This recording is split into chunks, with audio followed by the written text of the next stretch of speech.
anak laki-laki berusia 6 tahun yang merawat ibunya yang akan melahirkan. Dia dengan kuat mengelus perut ibunya. Dia berharap bisa membantunya mengurangi rasa sakit.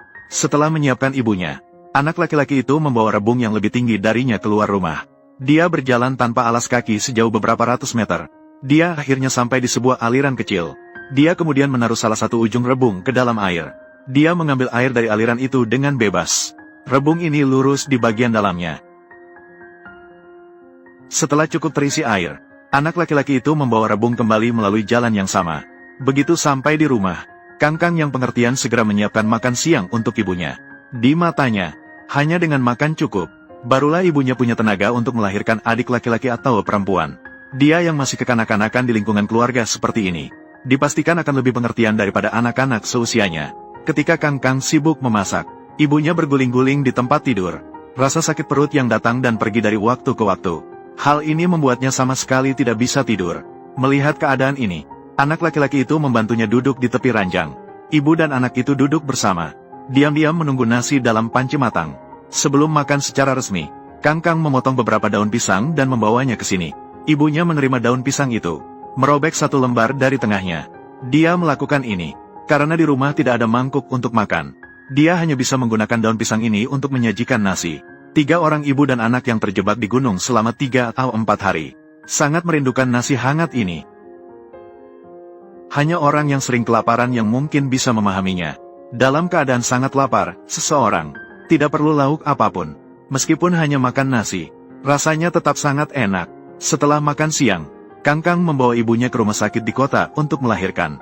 Jalan pegunungan yang panjang membuat ibu yang sudah menderita sakit perut, kondisinya semakin memburuk. Wanita yang tidak bisa bertahan lagi, langsung duduk di tepi jalan. Erangan kesakitan dari ibu membuat Kangkang yang berusia 6 tahun merasa sangat sakit hati. Untungnya, dia tidak panik karenanya. Dia meminta ibunya duduk di sini dan menunggu. Dia sendiri akan pergi mencari orang untuk membantu. Yang patut disyukuri adalah, dia tidak berjalan terlalu jauh. Dia bertemu seorang warga desa yang mengendarai sepeda motor. Pada saat itu, dia tidak memperhatikan bahaya. Dia langsung menghentikan sepeda motor wanita itu. Setelah mengetahui secara singkat kejadian yang terjadi, wanita itu mengikuti Kangkang untuk membantu. Melihat kondisi Ting Ting sangat mendesak, wanita itu segera membantunya berdiri dari tanah. Dia membuat Ting Ting dan anaknya duduk di sepeda motornya, lalu membawanya pergi dari sini. Dalam keadaan terdesak, dia langsung mengantar ibu dan anak itu pulang ke rumah. Ting Ting yang berbaring di tempat tidur berguling-guling, sangat kesakitan. Wanita baik hati itu tidak memilih untuk pergi begitu saja. Dia menjaga di sisi Ting Ting, hingga dia sedikit membaik, melihat bahwa Ting Ting segera akan melahirkan. Masih tinggal di gubuk yang bocor di mana-mana ini.